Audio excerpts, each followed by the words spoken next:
Que faut-il faire pour avoir la vie éternelle?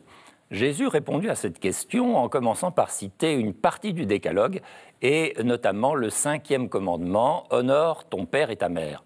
Ce précepte se retrouve dans de nombreuses religions et philosophies, par exemple en Chine, dans le livre de la piété filiale, fondamentale pour les disciples de Confucius. Il ne s'agit pas seulement de vénérer ses parents, il faut aussi honorer la dette que nous avons envers ceux qui nous ont élevés. La plupart des sociétés ont institué, il y a des millénaires, des règles visant à ce que les personnes âgées soient prises en charge par leurs enfants.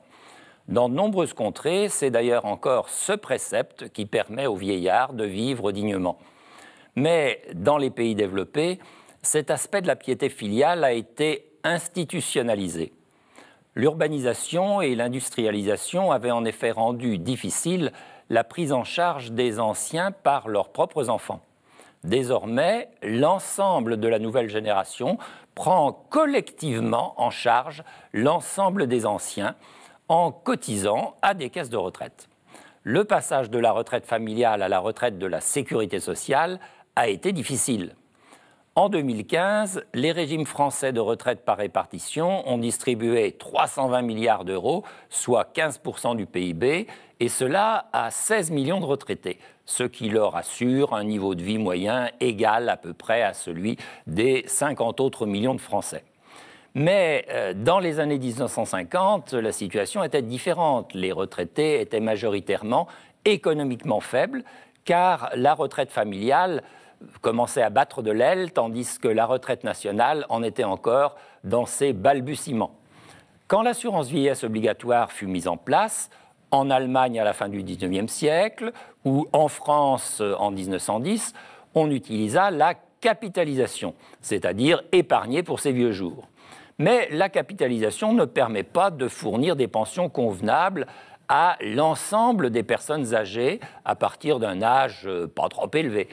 Dans le courant du XXe siècle, elle fut remplacée par la répartition, c'est-à-dire payer les pensions grâce aux cotisations des actifs et non avec le produit de capitaux accumulés.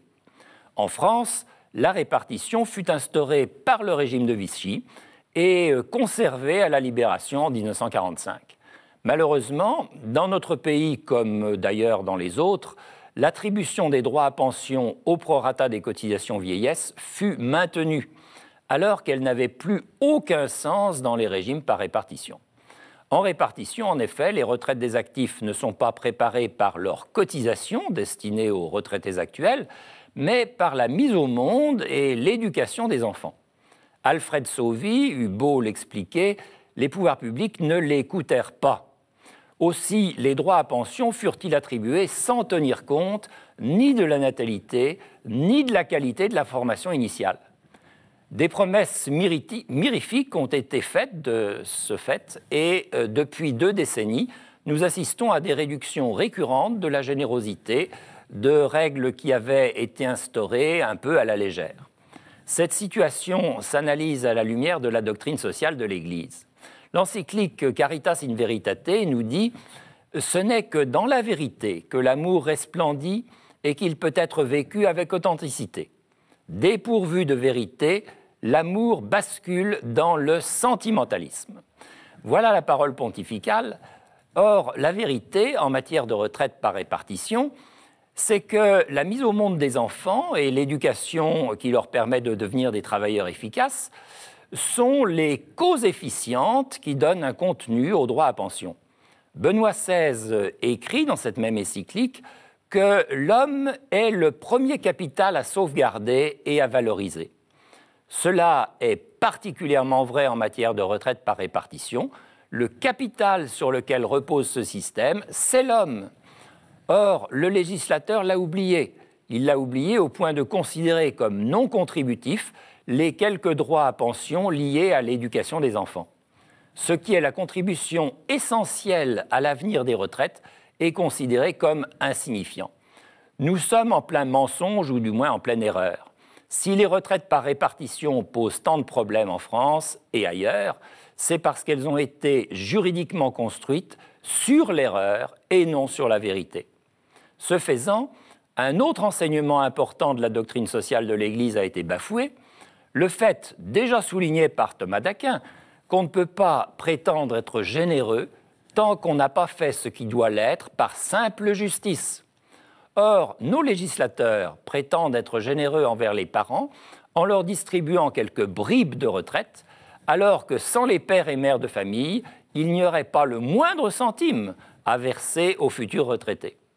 Le rôle économique de la famille est considéré comme nul, en contradiction avec la vision de ce rôle que développe la doctrine sociale de l'Église.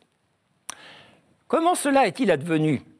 La notion de structure de péché, exposée par Jean-Paul II dans 2 encycliques, Réconciliation et pénitence, et Sollicitudo Rei Socialis, encyclique sur la question sociale, nous fournit la réponse.